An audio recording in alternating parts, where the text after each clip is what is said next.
I'm Kieran Lynch and welcome to OviCast, the Teagasc sheep podcast.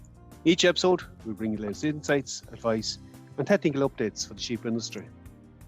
With scanners busy the length and breadth of the country, in this episode I'm joined by my colleague Damian Costello, who's going to discuss the management of these scanner results. How do we make use of that information?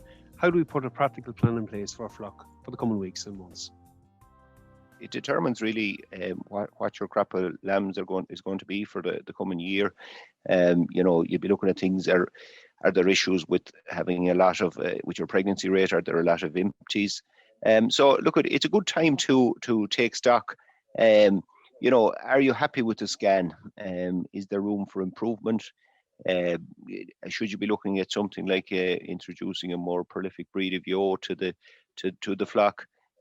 Should you be more focused on getting the ewes into the optimum breeding or the body condition score at mating? Those kind of things those are some of the questions you might be asking yourself if you're not happy with your scan at this time. And that is some benchmarking your performance. Certainly look against yourself for a start. How does it compare to previous years? Is a good place to start, and maybe having a target there to work towards for the coming year is another one. Well, exactly, yeah. Just another aspect of it, Damon, I suppose, look, the litter size parked aside for a minute, and you mentioned them in more prolific breeds. The pregnancy rate one first is probably the first figure that will grab most of us when we look at it. How many empties are on the flock, and all things going right, hopefully it's a very minimal level, certainly less than 2%. But it sometimes can be an early indication of problems in flocks too. Now, that might be, simple ram fertility, but it might be something else underlying in the flock.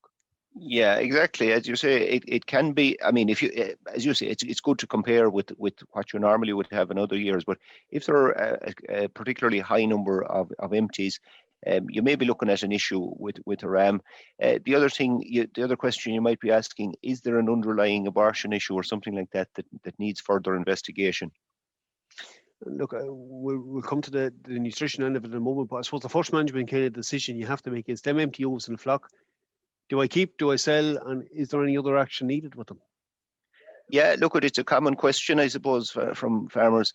I suppose cull ewes are a reasonably good trade at the moment.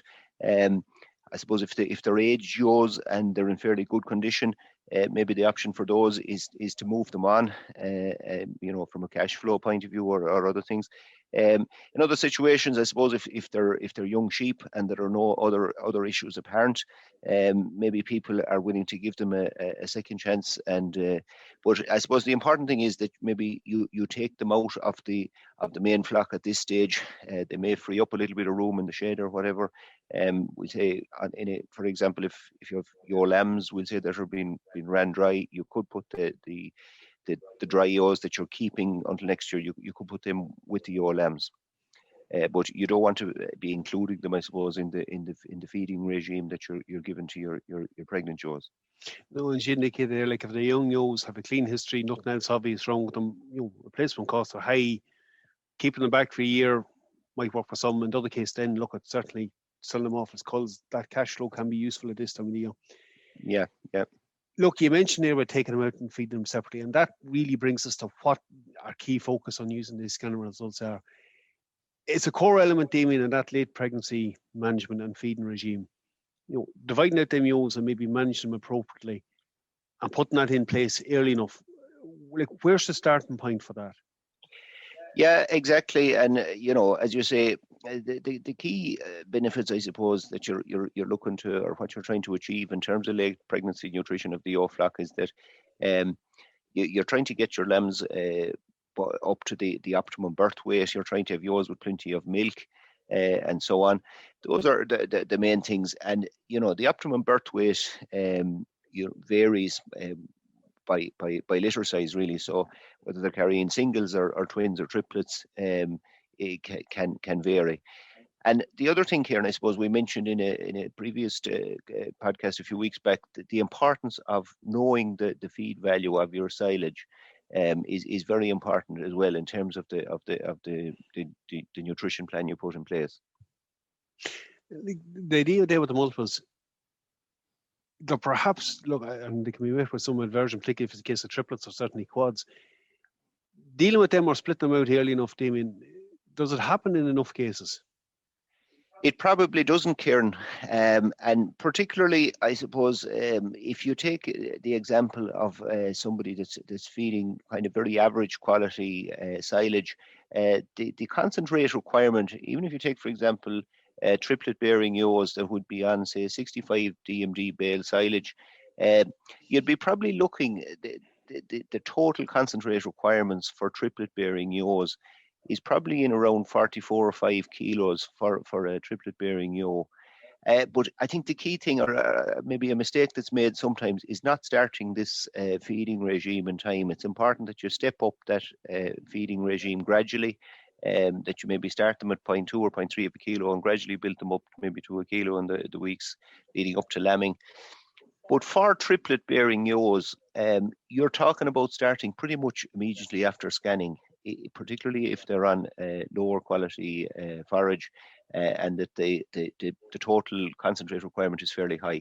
So, I mean, in the days after scanning, you're probably talking about separating out your triplet ewes into a pen and starting them on a low level of concentrate. The other thing, I suppose, that's important probably at scanning time is that you maybe body condition score your ewes.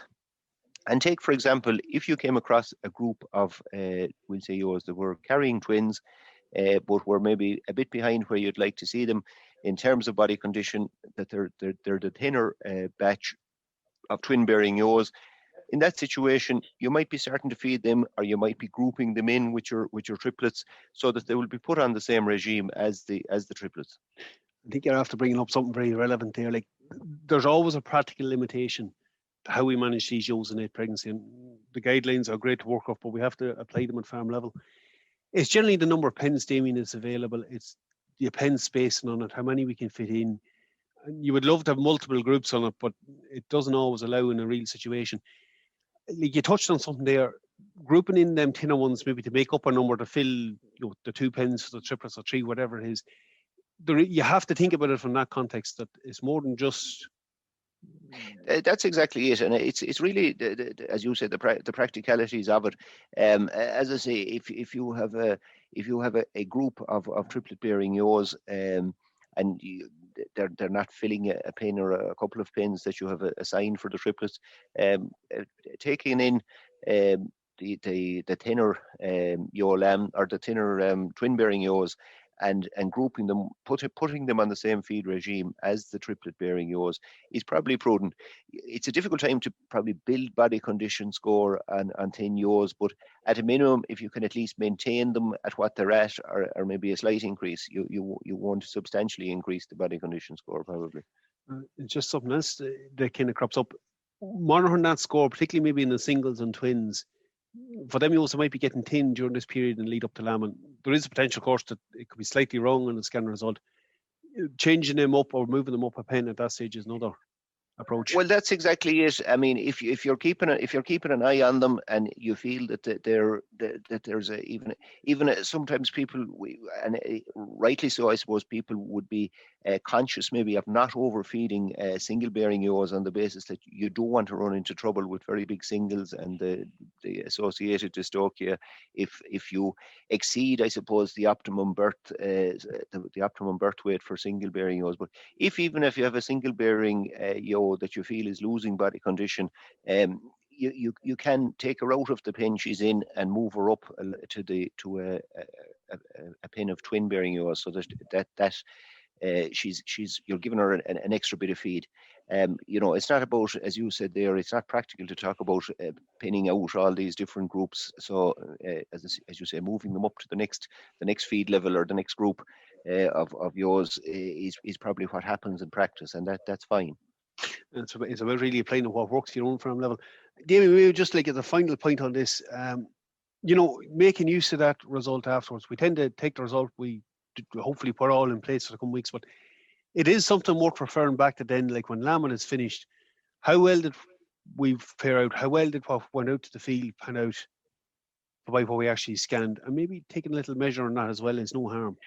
Yeah, it's a good idea. And I mean, I suppose sometimes we talk about maybe mortality rate in terms of lamb mortality, and really On the day of scanning, I suppose, we often hear to say we don't count our chickens before they're hatched, but on the day of scanning, I suppose the number of lambs that are being carried by your ewes on that day are potentially the number of lambs that are available. Yes, look, there will be lasses at all different stages along the thing after that. But if you compare, I suppose, the number of lambs you have at scanning time versus the number that are there at weaning time, that is a true indicator of lamb mortality on the farm. It's probably a topic we're going to come back to during the spring, so it is. Damian, look, thanks for your insights on that today. It's good having you back on, Moss. No problem, Kieran. Thanks yourself. Okay, we're going to have to wrap it up at this point. Again, look, plenty to focus on. A lot of scanning going on around the country, but making use of that information, both directly in how we're going to manage our flock for the coming weeks, and maybe something to refer back to after we scan, and maybe set a target for ourselves. Do we want to improve this for the coming year? Is something worth focusing on. That's it for me for this episode. Again, for any other updates on the sheep programme, keep an eye on our Twitter page at Teagasc Sheep. I'm Kieran Lynch. Thanks for joining us. Don't forget to subscribe and tune in to any of our podcasts.